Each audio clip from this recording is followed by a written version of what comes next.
Општина Карбинци најави субвенции за набавка на пелети за грејење. Повикот стартува од 1 септември и ќе трае до крајот на ноември годинава. Ова е нова мерка за прв пат која што се воведува во општина Карбинци и очекувам да биде одлично прифатена и применета од страна на жителите на општина Карбинци.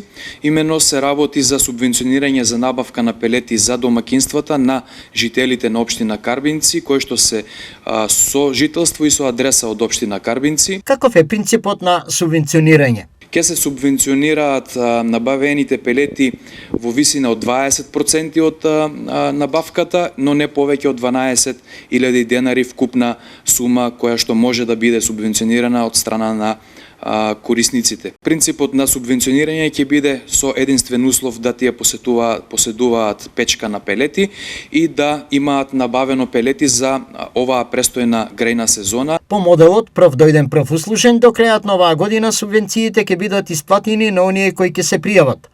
Освен ова, листата за субвенционирање на домакинствата е подолга. Веќе 3 години е активна субвенциониите се активни за клима уреди. Веќе во следната година ќе има субвенции и за полагање на возачки испит за младите лица до 25 години. Субвенциониите за односно еднократната поддршка за новороденче во општина Карбинци во висина од 10.000 денари, потоа во пресретно учебните години субвенционираме за првачињата, за средношколците, за студентите во прва година